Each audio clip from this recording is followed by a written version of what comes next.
Good evening friends. ETF business school में आपका स्वागत करता हूं। ईटीएफ का मतलब एक्सचेंज ट्रेडेड फंड है। आज हम आपको बताने वाले हैं कि पीएसयू बैंक बीस में आपको किस तरीके से ट्रेड करना है। देखिए, पीएसयू बैंक बीस का मतलब है पब्लिक सेक्टर अंडरटेकिंग बैंक बीस, यानी कि पब्लिक सेक्टर अंडरटेकिंग बैंक्स हैं, उनका एक ईटीएफ है ये। इस ईटीएफ में किस तरीके से ट्रेड करें, सबसे पहले हम इसके चार्ट में चलते हैं।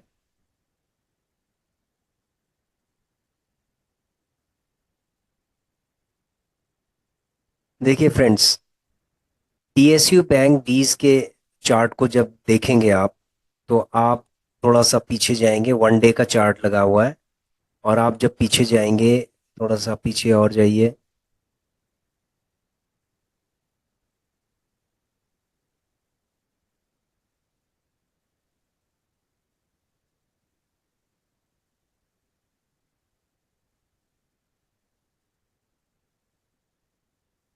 लगभग एक साल पहले इसका जो रेट था वो 43-44 रुपए के आसपास था, और आज ये रेट कितना हो गया इसका? 80 रुपए। 80 रुपए के आसपास इसका रेट हो गया है, जबकि ये 84 रुपए, 89 रुपीज तक भी ये चला गया था। तो एक साल में इसने 100% का रिटर्न दिया है। पीएसयू बैंक बीज ने आपको 100% का रिटर्न दिया है। इसका मतलब है कि ये जो कंपनियां हैं, पब्लिक सेक्टर अंडरटेकिंग कंपनीज हैं, इनकी ग्रोथ बहुत हाई ग्रोथ है। एक साल में 100% का रिटर्न देना, जो हाई पावर्ड स्टॉक्स होते हैं वही रिटर्न दे सकते हैं। तो ये एक हाई पावर्ड ईटीएफ है। इस ईटीएफ को में किस तरीके से ट्रेड करना है वो हम आपको बताते हैं। देखिए, सबसे पहले हमें आरएसआई को देखना है, रिलेटिव स्ट्रेंथ इंडेक्स को देखना है। अभी आप देख रहे होंगे कि रिलेटिव स्ट्रेंथ इंडेक्स है, बिल्कुल कंसोलिडेशन मोड पे चल रहा है। ये सारा कंसोलिडेशन मोड पे चल रहा है। ठीक है, ये कंसोलिडेशन मोड पे चल रहा है। इससे पहले जब एग्जिट पोल या इलेक्शन से पहले या उसके आसपास आपने देखा होगा कि ये एकदम से ऊपर की तरफ गया था, और ये 90 के आसपास चला गया था। तो कुछ लोगों ने यहाँ पर भी बाय किया होगा कि 89 90 के आसपास बाय किया होगा कि ये और ऊपर जाएगा। उसके बाद ये रिवर्स हो गया और वो लोग फंस गए। ठीक है, तो वो लोग फंस गए जिन्होंने एक साथ कैपिटल लगा दिया है। तो कभी भी अगर आपकी कैपेसिटी, अगर मान लीजिए 1000 क्वांटिटी की है, तो आप उसको 5 से डिवाइड कर दीजिए। एक बारी में आपको 200 क्वांटिटी, अगर आप 1000 की आपकी कैपेसिटी है तो आपको उसको 5 से डिवाइड करना है, यानी कि आपको 200 से ज़्यादा नहीं लेना है। 200 से ज़्यादा नहीं लेना है। फिर अगले दिन आप देखेंगे कि अगर मार्केट नीचे गिर गई है तो आपको फिर 200 क्वांटिटी लेनी है। ठीक है, और फिर अगर रेड कैंडल फिर दोबारा बन रही है तो आपको फिर 200 क्वांटिटी लेनी है। इस तरीके से जब ग्रीन कैंडल बनेगी तो आपको बिल्कुल एंटर नहीं करना उसके अंदर। जब रेड कैंडल बनेगी तभी आपको उसके अंदर बाइंग करनी है। तो यदि आपने इस प्रिंसिपल्स को फॉलो किया होता, जिन्होंने ऊपर ले लिया, यहाँ पर ले लिया, तो अगर उन्होंने सपोज ये ग्रीन कैंडल में 200 क्वांटिटी लिए होते, तो उसके बाद उन्होंने यहाँ पर, मार्केट बिल्कुल क्रैश हो गया नीचे, एक तरीके से क्रैश ही समझ लीजिए। तो उन्होंने मान लीजिए 78 या 78 के आसपास उन्होंने ले लिया, या 79 के आसपास ले लिया। तो यहाँ पर उन्होंने कितने का लिया था? 90 रुपीज के आसपास ले लिया। यहाँ पर उन्होंने 78 या 79 के आसपास उन्होंने ले लिया 200 क्वांटिटी। तो एक बिल्कुल परफेक्ट एवरेजिंग हो जाएगी, यानी कि 80 to 83 के आसपास एवरेजिंग हो जाएगी। और एवरेजिंग होने के बाद अगले दिन भी ये नीचे गिरा तो अगले दिन भी आपने 78 के आसपास आपने 200 क्वांटिटी ले ली, तो एवरेजिंग अब कितनी हो गई है? 80 के आसपास एवरेजिंग हो गई है। अब यहाँ पर जो 80 की एवरेजिंग चल रही है, ठीक है, अभी तक ये कंसोलिडेशन हो रहा है, 80 के आसपास ही कंसोलिडेशन हो रहा है। इसका मतलब है कि मार्केट जब ऊपर की तरफ गई और नीचे हुई, यानी कि एक अप डाउन हुआ मार्केट के अंदर, तो आपने जिस डिसिप्लिन के साथ आपने इसको लेना था, आपने कम से कम 3 लॉट आपने ले लिए होंगे। अभी 2 लॉट आपके बचे हुए हैं, तो वो भी आप धीरे धीरे करके इसको ले सकते हैं। ठीक है, जब ये 79 के आसपास जाएगा तो आप ले सकते हैं, उसके बाद और नीचे जाएगा तो भी आप ले सकते हैं। ठीक है, एक तो सिचुएशन ये हो गई कि जिन्होंने डिसिप्लिन को फॉलो किया होगा वो आराम से अभी 1 रुपए के आस ऊपर नीचे हैं अभी।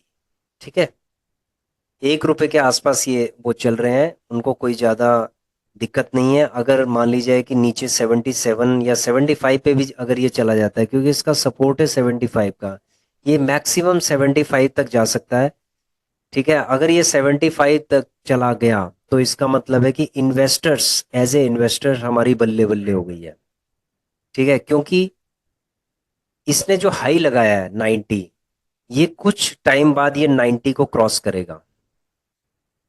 ठीक है, अभी ये 80 पे है तो ये 10 रुपए ऊपर जाएगा, थोड़ा वेट करना पड़ेगा। लेकिन जब ये एक ट्रेंड बनाएगा एकदम से तो ये 90 को एकदम ब्रेक कर देगा।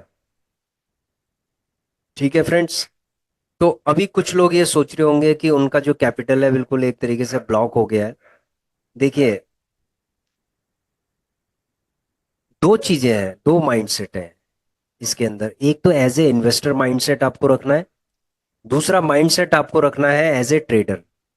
ठीक है, जब ट्रेडर का माइंडसेट में अगर आप फेल हो जाओ तो आपको एज ए इन्वेस्टर का माइंडसेट रखना है। ठीक है, जब ट्रेडर के माइंडसेट में आप फेल हो जाओ तो आपको इन्वेस्टर के माइंडसेट को आगे रखना है। और यहाँ पर सपोज आपने 89 या 90 पे सपोज आपने मिस्टेक भी कर दी है, इस मिस्टेक को रिकवर किया जा सकता है। अभी आपको क्या करना है, ये कंसोलिडेशन मोड पे चल रहा है, आपको 5 5 10 10 करके आपको जिस दिन रेड कैंडल बनेगी उस दिन आपको 5 या 10 क्वांटिटी लेनी है। 5 5 10 10 क्वांटिटी आपको एकुमुलेट करना। अब ये एकुमुलेशन का पीरियड है, अगर ये मान लीजिए 75 पे आ जाता है तो आपको कम से कम और फंड इसके अंदर लगाना है। कम से कम आपको 500 क्वांटिटी या 300, अगर आपने मान लीजिए यहाँ 500 क्वांटिटी ले रखी है तो आपको 75 में लगभग आपको 500 क्वांटिटी लगानी चाहिए। अगर आप 500 क्वांटिटी नहीं लगा सकते हो तो कम से कम 250 क्वांटिटी आपको लगानी चाहिए अगर ये 75 पे चला जाता है।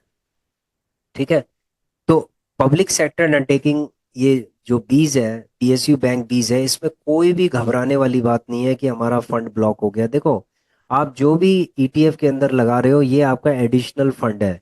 ठीक है, इस फंड से आपका घर नहीं चल रहा होगा, क्योंकि ये देखो, अगर आप as a investor and trader हैं तो ये आपका एडिशनल फंड है।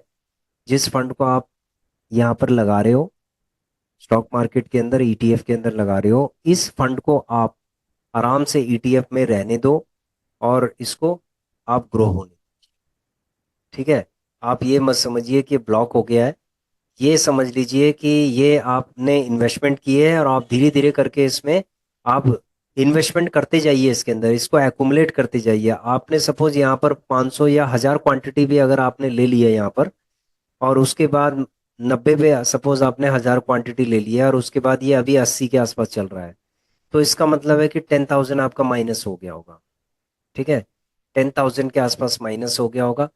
अब आपको क्या करना है कि जितनी रेड कैंडलें बनेंगी आपको 10 10 20 20 25 25 30 30, आपकी कैपेसिटी कितनी है और लेने की।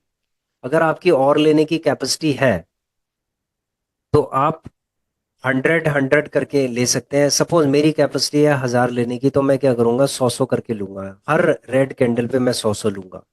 अगर मेरी कैपेसिटी नहीं है लेने की, मान लीजिए नहीं है लेने की, लेकिन मैं फिर भी 5 5 10 10 करके इसको एक्युमुलेट करूंगा। मेरी सपोज 100 लेने की कैपेसिटी है तो मैं 10 10 करके लूंगा। ठीक है, तो हर रेड कैंडल पे, प्रत्येक रेड कैंडल पे आपको क्या है, 10 10 करके लेना है और आराम से आपको बैठे रहना है, कोई दिक्कत नहीं है। ये 90 क्रॉस करेगा अभी। ठीक है, थोड़ा आपको पेशेंस रखना है, ये 90 क्रॉस करेगा। जिस दिन ये 90 क्रॉस करेगा आप कहोगे कि सर ये तो एकदम से 90 क्रॉस कर गया है। ठीक है, लेकिन इसको आपने होल्ड करके रखना है जब तक कि ये 90 के आसपास नहीं आ जाता। जैसे 85, सॉरी 87 से लेकर 90 के बीच में इसने जाना ही जाना है। और अभी ये कंसोलिडेशन फेज में है, अभी ये अपने सपोर्ट पे भी आ सकता है। सपोर्ट इसका 75 है, मैक्सिमम सपोर्ट इसका 75 है, और इसका जो नॉर्मल सपोर्ट है वो 77 के आसपास है। तो 75 77 इसका सपोर्ट है उसके बाद ये ऊपर की तरफ जब ट्रेंड बनाएगा तो सीधे 85 पे जाएगा, 85 के बाद 87 पे जाएगा और ये 90 क्रॉस कर देगा। ठीक है फ्रेंड्स। तो आशा करता हूँ कि आपकी ये समझ में आ गया होगा कि इसके अंदर अगर हमें लगता है कि हमारा फंड ब्लॉक हो गया, जिन्होंने ले लिया है ऊपर, तो उनको अगर लगता है कि उनका फंड ब्लॉक हो गया तो वो धीरे धीरे करके इसको एज ए इन्वेस्टर इसमें धीरे धीरे करके थोड़ा थोड़ा करके आप एक्यूमुलेट करते जाइए। अब एक्यूमुलेशन का पीरियड रहेगा आपका, अब आपको एक्यूमुलेट करना है। ठीक है। पीएसयू बैंक बीज कभी भी आपको लॉस नहीं दे सकता, सिर्फ आपको पेशेंस के साथ इसमें खड़ा रहना है। ठीक है फ्रेंड्स, देखो मैं अगर अपने पोर्टफोलियो का थोड़ा सा आपको बताता हूँ। ये एक मैंने बहुत ही छोटा माइक्रो लेवल का एक पोर्टफोलियो तैयार किया है। इसमें मैंने 500 रुपये से स्टार्ट किया था। आज ये 2,04,000 के आसपास है। इसमें 11% का रिटर्न है अभी। ठीक है, 4 मंथ्स के आसपास हो गए। इसके अंदर मैंने पीएसयू बैंक बीज भी लिया हुआ है। देखो बाकी सब में 19%, 13%, 11% ये रिटर्न अच्छे मिल रहे हैं। अगर मैं चलूँ लूजर में, 23 गेनर्स हैं, एक लूजर है। ये लूजर कौन सा है? पीएसयू बैंक बीज, ये सबसे ज्यादा लूजर है अभी, और ये सबसे ज्यादा गेनर बन सकता है। ठीक है, ये सबसे ज्यादा गेनर बन सकता है। अभी आप देखेंगे कि इसके अंदर ओवरऑल जो हमारा पीएनएल में -1% के आसपास, -1% के आसपास इसमें माइनस दिखा रहा है। तो जितना ये नीचे गिरेगा, एक तो हम इसमें बाय करेंगे, हम 25-25 करके इसके अंदर बाय करेंगे, 25-25 करके हम बाय करते जाएंगे, इसके अंदर करते जाएंगे। ठीक है, जब तक ये 40 के आसपास, आरएसआई 40 में रहेगा। ये आरएसआई है, ये 40 के आसपास, अगर ये 40 से नीचे आ गया तो हम 25-25, 30-30, 50-50 करके इसको बाय करते जाएंगे, करते जाएंगे, करते जाएंगे। ये बाइंग जोन में है अभी। आप ये समझ लीजिए कि आपको बाय करना है इसको। ठीक है, यही एक मौका है, गोल्डन अपॉर्चुनिटी है जहां पर आपको बाय करना है। अब चलते हैं हम इसके पोर्टफोलियो में, होल्डिंग में। अब देखिए, यदि मैं आपके साथ ये शेयर करूं, पीएसयू बैंक बीज है, हमारी जो क्वांटिटी है वो कितनी है? 2850 क्वांटिटी है।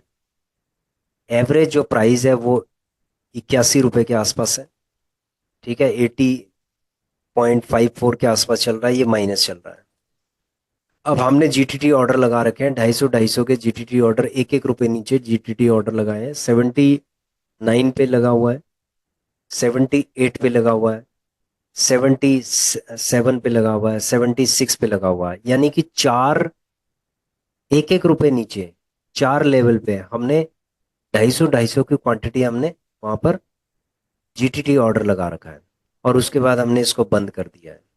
अगर मान लीजिए कि ये 77 तक आ गया तो हमारी बल्ले बल्ले है, हमें एकुमुलेशन करने के लिए मिल जाएगा, अच्छा खासा मिल जाएगा। और उसके बाद जब हमारी क्वांटिटी हो जाएगी 4,000 के आसपास, सपोज क्वांटिटी हो जाएगी, ठीक है, 4,000 के आसपास जब हमारी क्वांटिटी हो जाएगी, तो उसके बाद ये अगर 3 रुपए भी अगर हमें देगा तो 12,000 के आसपास हमारा हो गया, हम इसमें से प्रॉफिट लेके निकल जाएंगे। ठीक है फ्रेंड्स, तो इसमें कोई भी घबराने वाली बात नहीं है। ये आपका अभी पेशेंस टेस्ट कर रहा है, पीएसयू बैंक बीस आप लोगों का पेशेंस टेस्ट कर रहा है। आप देख रहे होंगे कि हमने भी 2850 क्वांटिटीज के अंदर लगा रखी है और आराम से बैठे हुए हैं, कोई दिक्कत नहीं है। ठीक है, जितना और नीचे जाएगा फिर उतना बाय होता जाएगा। बस नीचे के लिए हमें स्ट्रेटेजी बनानी है। ठीक है, कि नीचे जितना नीचे जाएगा उतना हम इसको बाय करेंगे। ठीक है फ्रेंड्स, नीचे जितना जाएगा उतना हम इसको बाय करेंगे, लेकिन आगे आप ये ध्यान रखिए कि आपको जो भी बाइंग करनी है, आपको अपने फंड को डिवाइड करना है 5 पार्ट्स। ठीक है, अगर आपके पास 1 लाख रुपए का फंड है तो आपको इसको 10 पार्ट्स में डिवाइड करना है। 1 लाख रुपए का अगर इन्वेस्टमेंट करना चाहते हो, अगर आप 2 लाख रुपए का इन्वेस्टमेंट करना चाहते हो तो भी उसको 10 पार्ट्स में डिवाइड करना है। अगर आप 50,000 रुपए का करना चाहते हो तो आप 5 पार्ट में भी उसको डिवाइड कर सकते हो, 10-10 हजार की इन्वेस्टमेंट आप कर सकते हो उसके अंदर। ठीक है, तो अभी एक बहुत ही जबरदस्त गोल्डन अपॉर्चुनिटी है पीएसयू बैंक बीस में, और आप इसको बाय कर सकते हैं। ट्रेडिंग करने का ये तरीका है कि जब ये आरएसआई 40 के आसपास हो तो आप ये समझ लो कि आपको खरीदना यहाँ पर खरीदना है, यहाँ पर डरना नहीं है, यहाँ पर खरीदते जाइए। अगर 75 पे भी आ गया तो आपको क्वांटिटी बढ़ा देनी है। हम लोग क्या करते हैं, गलती ये करते हैं कि जब ये ऊपर की तरफ जाते हैं तो हम क्वांटिटी बढ़ाते हैं। वहां पर क्वांटिटी नहीं बढ़ानी है। जब ये नीचे की तरफ जाएगा तब क्वांटिटी बढ़ानी है। जब RSI 40 के आसपास जाता है तब क्वांटिटी आप बढ़ाइए इसको। और बढ़ाने के बाद क्या होगा कि जब ये ऊपर की तरफ जाएगा तो एकदम से आपको ग्रीन करता हुआ, और अगर आपके पास अच्छी खासी क्वांटिटी है तो अच्छा खासा ये प्रॉफिट देगा आपको। ठीक है फ्रेंड्स। तो PSU बैंक भी, इसमें कोई भी घबराने की जरूरत नहीं है। आशा करता हूँ कि आपको ये वीडियो समझ में आ गई होगी, और PSU बैंक बीज में किस तरीके से आपको ट्रेड करना है ये भी समझ में आ गया होगा। तो thanks for watching our video. Please subscribe, share and like our channel. Thank you.